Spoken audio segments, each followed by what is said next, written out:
Okay राजा बेटा, attention please. आपको पता है कि हमारी वही बात गैसेस एक्सचेंज वाली चल रही है और गैसेस एक्सचेंज के इस प्यारे से यूनिट में अब तक हमने बहुत सारी बातें कर ली हैं। कहानी स्टार्ट हुई थी from the respiratory surface among different organisms in which we talk about the unicellular organism and multicellular organism. Unicellular, which comprises of only single cell, they have their cell membrane acting as a respiratory surface. In case of multicellular organism, we found different kind of respiratory surfaces. If we talk about fungi deprived of any kind of specialized respiratory system, its body surface act as a respiratory surface. In case of plant, we have discussed about stomata, lenticles and root hair. अगर इनमें से पूछा जाए mainly कौन सा respiratory surface है जिसके through gases exchange होती है, तो वो स्टोमाटा. ओके, ये एमसीक्यूज पूछा जाता है राजा बेटा. इसके बाद हमने डिस्कस किया था एनिमल रेस्पिरेटरी सरफेस. मैंने एनिमल रेस्पिरेटरी सरफेस का आपको एक टच दिया था कि अलग अलग एनिमल्स के अंदर अलग अलग काइंड के रेस्पिरेटरी सरफेस मौजूद होते हैं. अगर हम कोरीफेरा की बात करेंगे, निडेरिया की बात करेंगे, एस्केलमेंथस की बात करेंगे, प्लेटिहेलमिंथस की बात करेंगे, जनरल बॉडी सरफेस. एनालिडा के अंदर स्किन के थ्रू. इसके अलावा आर्थ्रोपोडा के अंदर अलग रेस्पिरेटरी सरफेस मौजूद है, ट्रेकियल ट्यूब्स होती हैं इंसेक्ट के केस में. इसके अलावा मोलस्क जो हैं इनमें गिल्स मौजूद होते हैं. इनके अलावा स्टारफिश जनरल बॉडी सरफेस. जब हमने वर्टिब्रेट्स की बात स्टार्ट की थी तो फिशेस के अंदर गिल्स, एम्फीबियन के अंदर अगर फ्रॉग की बात करें तो skin, gills, lungs, buccal cavity, all these structure acting as a respiratory surface. Respiratory surface क्या होता है? वेरी गुड, वो जगह जहां पर एक्सचेंज ऑफ गैसेस होगी उसे हम रेस्पिरेटरी सरफेस कहते हैं. इसके अलावा बर्ड्स, चाहे और रेप्टाइल्स, इनके अंदर लंग्स मौजूद हैं और मैमल्स के अंदर भी लंग्स मौजूद हैं. हमने ह्यूमन रेस्पिरेटरी सिस्टम थोड़ा डिटेल से देखा था. मैंने आपको बताया था ह्यूमन रेस्पिरेटरी सिस्टम को स्टडी करने का तरीका ये है कि इसको स्ट्रक्चर और फंक्शन की बेस पर हम क्लासीफाई कर देते हैं. पहला पार्ट ह्यूमन रेस्पिरेटरी सिस्टम का नोज. उसके बाद हमने बात की थी pharynx, then we have larynx, trachea, इसके अलावा ब्रोंकाई, अलग अलग डिवीजन ब्रोंकाई की. देन फाइनली हमने एल्वियोलाई डिस्कस किए थे और लंग्स डिस्कस किए थे. मैंने आपको बताया था लंग्स जो है वो थोरेसिक कैविटी में लोकेटेड है. इनके ऊपर डबल मेम्ब्रेन मौजूद होती है, पिलूरा कहते हैं. लंग्स की आउटर मेम्ब्रेन को पैराइटल पिलूरा, इनर वाले को विसरल पिलूरा कहा जाता है. उसके अलावा हमने ये डिस्कस किया था कि जो अल्वियोला है इनके अंदर 3 टाइप्स के सेल्स होते हैं. Type 1 cell simple squamous involved in the process of gases exchange.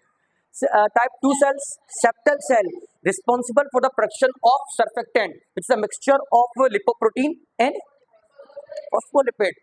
और उसका जो नाम हमने देखा था वो डायपल्मिटोइल फॉस्फेटिडाइल कोलिन देखा था. There is no fun in telling that. Type 3 cells कौन से थे? Alveolar macrophages, which is also known as dust cell. कोई डस्ट पार्टिकल अगर नोज से बचता हुआ, फेरेंक्स से बचता हुआ, लैरिंक्स से बचता हुआ, टेरिकिया से बचता हुआ अल्वियोला तक पहुंच गया तो उसको डिस्ट्रॉय करने का काम इस प्यारे से मैक्रोफेजेस का होगा. ये चीजें हमने डिस्कस कर ली थी. उसके अलावा मैंने आपको एक कॉन्सेप्ट समझाया था बेसमेंट मेम्ब्रेन का. बेसमेंट मेम्ब्रेन का कॉन्सेप्ट समझाया था. क्या थी ये बेसमेंट मेम्ब्रेन? बेसमेंट मेम्ब्रेन किस चीज पर मुश्तमिल थी जी? जी, 4 लेयर थी इसके अंदर, बेसमेंट मेम्ब्रेन के अंदर. जी, कौन कौन सी 4 लेयर थी बेसमेंट मेम्ब्रेन के अंदर? चलें जी, मैं यहाँ पे ड्रॉ कर देता हूँ जी. लंग्स, ये अल्वियोला है हमारे पास और ये ब्लड वेसल्स. अच्छा राजा बेटा, मैंने आपको बताया था ये जो अल्वियोला है इनके अंदर टाइप 1 सेल कौन से होते हैं? Simple squamous. और सिंपल स्क्वेमस सेल जिस मेम्ब्रेन पर रिसाइड किए हुए होते हैं उसे हम क्या कहते हैं? जिस मेम्ब्रेन पर ये बैठे हुए होते हैं सिंपल स्क्वेमस सेल, उसे हम क्या कहते हैं? जल्दी से बोलिएगा. Do you heard about the basement membrane? Okay, basement membrane. Very good. Capillary की basement membrane and endothelial cell. Very good राजा बेटा. इन सबको मिला के एक मेम्ब्रेन डेवलप करती है जिसे हम क्या कहते हैं? Respiratory membrane, endothelial cell. Okay, देखिए राजा बेटा, अल्वियोलाई के सिंपल स्क्वेमस सेल जिस लेयर पर वो सेल्स मौजूद हैं उसे हम बेसमेंट मेम्ब्रेन कहते हैं. अल्वियोलाई के सिंपल स्क्वेमस सेल, शुरू से बता रहा हूं, अल्वियोलाई के सिंपल स्क्वेमस सेल जिस मेम्ब्रेन पर वो बैठे हुए बेसमेंट मेम्ब्रेन, और इसके अलावा जो उनके सामने ब्लड कैपिलरी है उनकी बेसमेंट मेम्ब्रेन, और ब्लड कैपिलरी की जो है एंडोथेलियल सेल, ये चारों मिलकर लेयर की शक्ल इख्तियार कर लेते हैं जिसे हम रेस्पिरेटरी मेम्ब्रेन कहते हैं. There is difference between respiratory membrane and respiratory surface. कौन अच्छा बच्चा बताएगा हमें रेस्पिरेटरी सरफेस और रेस्पिरेटरी मेम्ब्रेन के दरमियान difference? Very good. Respiratory surface ये वो स्ट्रक्चर होते हैं जहां पर एक्सचेंज ऑफ गैसेस होगी, जिसमें एल्वियोलाई पूरा आ जाता है। रेस्पिरेटरी मेम्ब्रेन के अंदर 4 मेम्ब्रेन आती हैं, जिसके अंदर simple squamous, basement membrane, capillary की बेसमेंट मेम्ब्रेन और endothelial cell of what, capillaries, ये मिलके रेस्पिरेटरी मेम्ब्रेन बनाएंगे। यहां तक हमने बातें डिस्कस कर ली थी। आज हम पढ़ने वाले हैं ब्रीदिंग। इसके अंदर हम देखेंगे इंस्पायरेशन एक्सपायरेशन। जब हमने डे फर्स्ट था हमारे इस यूनिट का, तो हमने टर्म डिस्कस किया था ब्रीदिंग एंड रेस्पिरेशन। कौन बताएगा difference between breathing and respiration जल्दी से?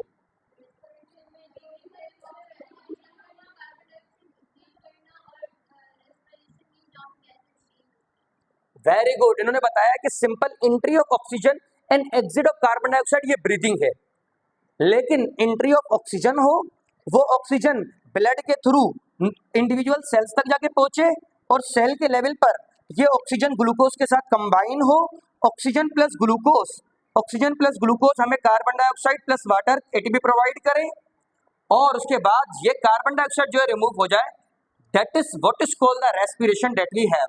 सो ब्रीदिंग एक स्टेप है रेस्पिरेशन का, रेस्पिरेशन इससे कॉम्प्लेक्स है। राजा बेटा ब्रीदिंग को हम एक और नाम से जानते हैं जो आपको जरूर मालूम होना चाहिए, इसे वेंटिलेशन भी कहा जाता है। वेंटिलेशन। ब्रीदिंग आप बता सकते हो राजा बेटा? Breathing exit of carbon dioxide. Very good. Breathing को हम वेंटिलेशन भी कहते हैं। ब्रीदिंग के 2 फेसेस हैं, there is inspiration and there is expiration. इसको समझने से पहले हम कुछ पॉइंट समझते हैं जो आपको मालूम होना लाजमी है। ये क्या मौजूद है आपके सामने? लंग्स। राजा बेटा मैंने आपको बताया था लंग्स कहाँ लोकेटेड है? थोरेसिक कैविटी में। लंग्स के अंदर एक प्रेशर मौजूद होता है, ठीक है राजा बेटा? लंग्स के अंदर नॉर्मली प्रेशर मौजूद होता है और उस प्रेशर की वैल्यू है 760 मिलीमीटर ऑफ मर्क्यूरी। ओके राजा बेटा, ये प्रेशर क्यों है? देखिए राजा बेटा, लंग्स के अंदर भी तो एयर है ना। आप कंटिन्यूसली आप बिल्कुल लंग्स को खाली तो नहीं कर सकते ना, चाहे फिर आप एयर इंस्पायर कर रहे हो या ना कर रहे हो, लंग्स के अंदर एयर रहती है और उस एयर की वजह से लंग्स के अंदर प्रेशर सेटअप रहता है जिसको हम 760 मिलीमीटर ऑफ मर्क्यूरी कहते हैं। सेम काइंड का प्रेशर हमारे एटमॉस्फेयर में भी एग्जिस्ट करता है, 760 मिलीमीटर ऑफ मर्क्यूरी। ये बात आ रही है समझ में? मैंने आपको बताया कि हमारे लंग्स के अंदर एक प्रेशर सेट हुआ होता है जिसकी वैल्यू क्या है? मिलीमीटर ऑफ मर्क्यूरी, और हमारे एटमॉस्फेयर के अंदर 760 मिलीमीटर ऑफ मर्क्यूरी। अच्छा राजा बेटा, अब क्या होता है देखिए, जैसे हमें एयर इनहेल करनी होती है तो मैंने आपको बताया था हमारे ब्रीदिंग को रेगुलेट करने के लिए हमारे ब्रेन की खास डिवीजन, हमारे नर्वस सिस्टम की एक खास डिवीजन होती है, क्या नाम है उसका? Very good, autonomic nervous system. Autonomic nervous system. Okay राजा बेटा, देखें ब्रीदिंग को रेगुलेट करने के लिए या किसी भी इनवॉलेंट्री एक्शन को रेगुलेट करने के लिए ऐसा एक्शन जिसको परफॉर्म करने के लिए आपको सोचने की जरूरत नहीं है, उनको रेगुलेट करने के लिए ऑटोनोमिक नर्वस सिस्टम है। क्या ब्रीदिंग परफॉर्म करने के लिए हमें सोचना पड़ता है? नहीं। अभी आप लेक्चर ले रहे हैं ना मजे से, लेकिन फिर भी ब्रीदिंग का प्रोसेस तो हो रहा है ना, ठीक है जी, सोचना नहीं पड़ रहा आपको। तो बॉडी की वो एक्टिविटीज जो कि इनवॉलेंट्री कंट्रोल होती है ना, उनको कंट्रोल करने वाला हमारा प्यारा सा ऑटोनोमिक नर्वस सिस्टम होता है। इसके सामने मैं इनवॉलेंट्री जरूर लिख देता हूँ, इनवॉलेंट्री। ओके राजा बेटा, देखें अब क्या होगा। देखें जैसे ही हमें एयर इंस्पायर करनी है, लंग्स के अंदर लानी है, तो क्या होगा, हमारा जो नर्वस सिस्टम है वो सिग्नल भेजेगा हमारे इस प्यारे से मसल को, और इस प्यारे से मसल का नाम क्या है? Very good, diaphragm. Very important muscle in which regulate the rate of breathing. Breathing के हवाले से बहुत ही इंपॉर्टेंट मसल। मैंने डायाफ्राम की कैरेक्टरिस्टिक आपको बताई थी कि ये स्केलेटल मसल है, ऑल्दो ये स्केलेटल मसल है लेकिन ये रेगुलेटेड इनवॉलेंट्री है, ठीक है जी। स्केलेटल मसल जो है वो वॉलेंट्री होते हैं, स्केलेटल मसल जो है वॉलेंट्री होते हैं, उन पर हमारा कंट्रोल होता है। स्केलेटल मसल वॉलेंट्री होते हैं, इसका मतलब क्या, कौन बताएगा? वो हमारे कंट्रोल में होती है, लेकिन डायाफ्राम की एक्टिविटी हमारे कंट्रोल में नहीं है। ये स्केलेटल मसल है लेकिन ये इनवॉलेंटरली कंट्रोल होता है with the help of autonomic nervous system. देखें हमें एयर इंस्पायर करनी है तो उस टाइम पर डायाफ्राम को सिग्नल मिलेंगे ब्रेन से, ठीक है जी। डायाफ्राम को सिग्नल मिलने की वजह से डायाफ्राम की एक शेप होती है जिसे हम डोम शेप कहते हैं, ये आपको याद रखना है राजा बेटा। जी हाँ, फ्रेनिक मसल कहते हैं इससे, फ्रेनिक मसल। देयर जी okay, phrenic muscle, there is no fun in telling that. Phrenic muscle, राजा बेटा मैं आपको बता रहा था, जैसे हमें ब्रीदिंग परफॉर्म करनी है तो हमारे ब्रेन से सिग्नल मिलेंगे डायफ्राम को। डायफ्राम की शेप क्या होती है initially? Dome shape, dome shape, ये इसकी शेप है। जैसे इसको सिग्नल मिले ना, ये ना लेस डोम शेप हो जाएगा, यानी थोड़ा थोड़ा स्ट्रेट हो जाएगा। अगर इसकी डोम शेप है ना तो ये थोड़ा स्ट्रेट हो जाएगा इस तरीके से। इसके स्ट्रेट होने की वजह से लंग्स के अंदर जो कैविटी है, जिसे हम थोरेसिक कैविटी कहते हैं, थोरेसिक कैविटी का वॉल्यूम बढ़ जाएगा। थोरेसिक कैविटी का वॉल्यूम बढ़ जाएगा, ये आपको याद रखना है। और ये बात समझ में नहीं आई, वॉल्यूम इंक्रीज। देखिए राजा बेटा, जब हम एयर इंस्पायर नहीं कर रहे, हमारे लंग्स के अंदर जो कैविटी है उसे हम थोरेसिक कैविटी कहते हैं, ठीक है। जैसे ही डायफ्राम को सिग्नल मिलेंगे कि भाई एयर को अंदर लाना है, डायफ्राम जो है, जो डोम शेप था ना, अब लेस डोम शेप हो जाएगा। लेस डोम शेप से होने से ये होगा कि जो थोरेसिक कैविटी का वॉल्यूम पहले था अब वो इंक्रीज कर जाएगा। थोरेसिक कैविटी का वॉल्यूम इंक्रीज करेगा तो पहले प्रेशर क्या मौजूद था अंदर? आपको मालूम होना चाहिए, एक लॉ होता है जो हम पढ़ते हैं, बॉयल्स लॉ, पता है? जिसके अकॉर्डिंग क्या होता है? Volume is inversely related to what? Pressure. If the thoracic cavity increase the volume then pressure क्या होगा? डिक्रीज। ये 760 मिलीमीटर मर्करी था ना, अब ये 758 मिलीमीटर ऑफ मर्करी हो जाएगा। ये पॉइंट यहाँ पे समझने का है। देखिए राजा बेटा, फिर से रिपीट करते हैं। सबसे पहले जब आपको एयर इनहेल करनी है, उसके लिए हमारा ब्रेन सिग्नल भेजेगा किसे? डायफ्राम की शेप पहले कैसी होती है? जब इसको सिग्नल मिलेंगे तो ये कैसा हो जाएगा? Less dome shape. इसके लेस डोम शेप होने से क्या इंक्रीज होगा? थोरेसिक कैविटी का वॉल्यूम। ये बात आ रही है समझ में? बात आ रही है? थोरेसिक कैविटी का वॉल्यूम अगर इंक्रीज होगा तो क्या डिक्रीज हो जाएगा? प्रेशर पहले कितना था, अब कितना हो जाएगा? 758। बाहर का प्रेशर क्या है अभी भी? यानी बाहर का ज्यादा है, अंदर का कम है, तो एयर कहां से कहां मूव करेगी? वेरी गुड, आप सब इंटेलिजेंट हैं। अपने इंटेलिजेंस भले छुपाते हो लेकिन इंटेलिजेंट बहुत है, आप, मुझे मालूम है। एयर जो है अंदर आएगी, एयर जब अंदर आएगी तो इस प्रोसेस को इंस्पायरेशन कहा जाएगा राजा बेटा, ठीक है जी। अच्छा, इसमें ये जो थोरेसिक कैविटी का वॉल्यूम इंक्रीज हुआ है, इसमें डायफ्राम एक जो है सफिशिएंट नहीं है। जब सिग्नल डायफ्राम को मिल रहे होते हैं तो हमारे रिब्स के दरमियान स्पेशल काइंड के मसल्स मौजूद होते हैं राजा बेटा। रिब्स के दरमियान स्पेशल काइंड के मसल्स मौजूद होते हैं और इन्हें हम इंटरकोस्टल मसल कहते हैं। कोस्टा वर्ड जहां भी आ जाए, costa word refers to the ribs. Costa word जहां भी आ जाए राजा बेटा आपको याद है रिब्स। आप अभी आगे चल के कोस्टल कार्टिलेज भी पढ़ोगे। आगे जब हम बात करेंगे ना सपोर्ट एंड मूवमेंट की, तो कोस्टल कार्टिलेज भी पढ़ोगे। जिस जगह पर रिब्स और स्टर्नम आपस में कंबाइन होती है ना, वहां कार्टिलेज मौजूद होता है। This cartilage is nothing but the costal cartilage that we have. यहाँ पे लिख देता हूँ राजा बेटा आपके लिए, कोस्टल कार्टिलेज। अच्छा देखें, रिब्स के दरमियान कौन से मसल लोकेटेड है राजा बेटा? इंटरकोस्टल मसल दो तरीके के होते हैं। There is internal intercostal muscle, there is external intercostal muscle. Internal intercostal muscle और external intercostal muscle. Internal, external. एक बार रिकैप लेते हैं। सबसे पहले हमें आज डिस्कस क्या करना है? ब्रीदिंग। ब्रीदिंग का मतलब क्या होता है? इसके कितने फेसेस हैं? कौन कौन से? ड्यूरिंग इंस्पायरेशन क्या होगा? एयर लंग्स में आएगी, लंग्स से जाएगी, आएगी। सबसे पहले हमारा जो नर्वस ऑटोनोमिक नर्वस सिस्टम है किसको इन्फॉर्मेशन देगा? डायफ्राम। डायफ्राम की शेप पहले कैसी थी? बात नहीं आ रही समझ में? समझ में आ रही? जी हाँ, डायफ्राम की पहले शेप कैसी थी? डोम।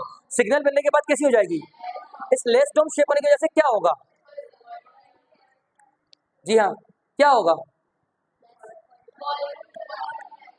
वॉल्यूम इंक्रीज हो जाएगा। और क्या डिक्रीज हो जाएगा राजा बेटा? ये जो वॉल्यूम इंक्रीज होता है ना, वॉल्यूम जो इंक्रीज होता है, इसमें डायफ्राम का सिर्फ लेस डोम बनना ही सफिशिएंट नहीं होता। हमारे रिब्स के दरमियान कुछ मसल होते हैं जिन्हें हम क्या कहते हैं? Intercostal muscle. Every student know that the ribs do have the intercostal muscle, but only good student know that intercostal muscle are of two types. There is external intercostal muscle, side by side we have internal intercostal muscle, and during inspiration वो internal intercostal muscle होते हैं जो relax रहेंगे, external intercostal muscle contract करेंगे। External intercostal muscle contract करेंगे, हमारा जो rib cage है ये मूव करेगा अपवर्ड और आउटवर्ड। जैसे ही हमारे एक्सटर्नल इंटरकोस्टल मसल कॉन्ट्रैक्ट करेंगे, रिप्स मूव करेंगी अपवर्ड और आउटवर्ड। इन अपवर्ड और आउटवर्ड की वजह से भी जो प्रेशर है वो इंक्रीज होगा। तो प्रेशर कुल कितनी चीजों की वजह से इंक्रीज किया है जी? एक तो डायफ्राम लेस डाउन हो गई, और कौन कॉन्ट्रैक्ट किए हैं? इंटरनल और external? External. External intercostal muscle contract करेंगे तो क्या होगा?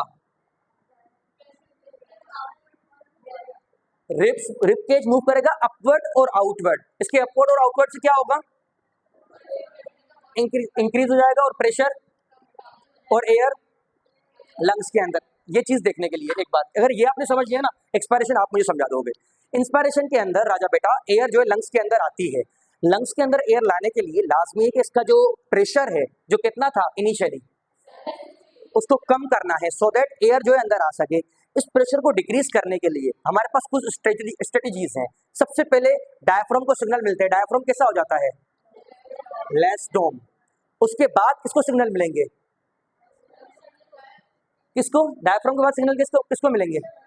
External intercostal muscle. और वो कॉन्ट्रैक्ट करने की वजह से रिप्स कहाँ मूव करेंगी?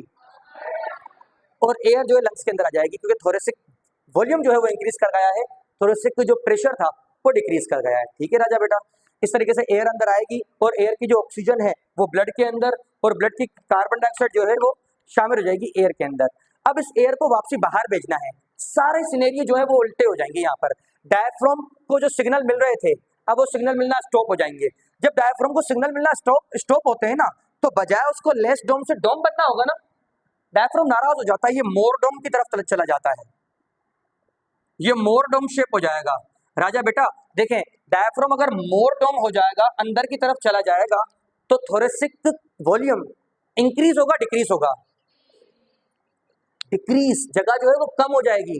जब ये अंदर की तरफ डायफ्राम जाएगी ना, तो इसकी जो अंदर जगह है, जो कैविटी है, जो वॉल्यूम है वो डिक्रीज कर जाएगा। और अगर वॉल्यूम डिक्रीज करेगा तो प्रेशर कितना था इनिशियली, वो कम कितना हो गया था।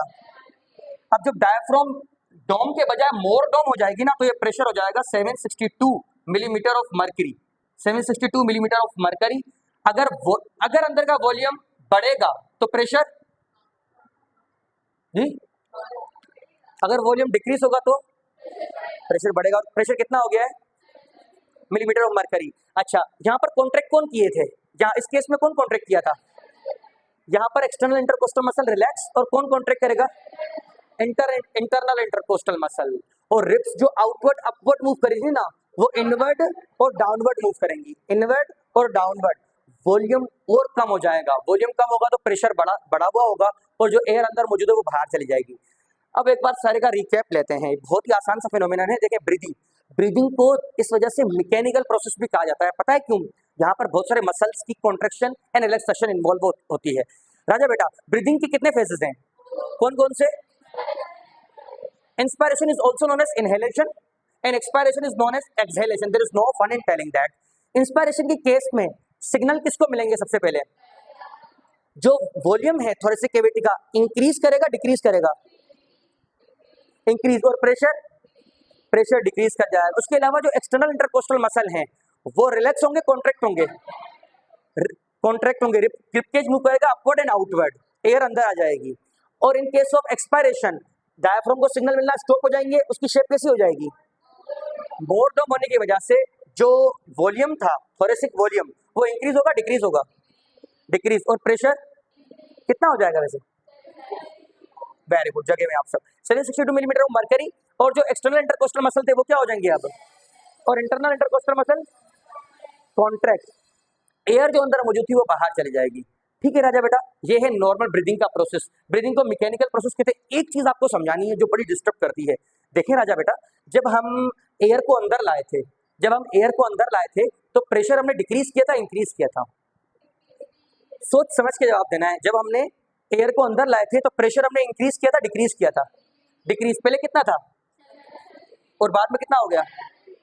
जब कभी आप इस तरीके की हरकत कर रहे होते हो, यानी प्रेशर को डिक्रीज करके किसी चीज को मूव करवा रहे होते हो दोनों कानों से, जब आप प्रेशर को डिक्रीज करके किसी चीज को मूव करवा रहे होते हो ना, इस चीज को निगेटिव प्रेशर कहा जाता है। तो हमारी जो ब्रीदिंग है ना, वो निगेटिव प्रेशर ब्रीदिंग है। Negative pressure breathing, negative pressure breathing का मतलब जो ब्रीदिंग परफॉर्म की जाती है ना, इनिशियली प्रेशर डिक्रीज किया जाता है। फ्रॉग में उल्टा है, फ्रॉग में पॉजिटिव प्रेशर ब्रीदिंग है, वो जो है प्रेशर को बढ़ाकर फिर ब्रीदिंग परफॉर्म करता है। वो कभी आगे चल के हम डिस्कस करेंगे। इससे रिलेटेड कोई सवाल? कोई सवाल नहीं है? जी राजा बेटा। जी हाँ बेटा। नहीं नहीं, मैंने क्या कहा, मैंने वर्ड यूज करा नॉर्मल ब्रीदिंग इसी तरीके से होती है। In case of exercise, in case of any kind of pathology means disease, disease की कंडीशन में टाइट टाइट जो है वो गारमेंट्स पहनने की सूरत में, प्रेगनेंसी की सूरत में, ये सारा जो ब्रीदिंग रेट है वो जो है वो वेरी कर जाता है। ठीक है राजा बेटा, क्योंकि उस टाइम पर बहुत ही वॉल्यूम पर इफेक्ट पड़ता है ड्यूरिंग प्रेगनेंसी, टाइट गारमेंट्स पहनने की वजह से, एक्सरसाइज की वजह से, डिजीज की वजह से ब्रीदिंग रेट इस तरीके से हो, वो लाजमी नहीं। हमने नॉर्मल ब्रीदिंग पढ़ी है, आगे डिजीज से रिलेटेड भी पढ़ेंगे। कोई सवाल, कोई बात? कोई सवाल नहीं है? गॉड ब्लेस यू बेटा।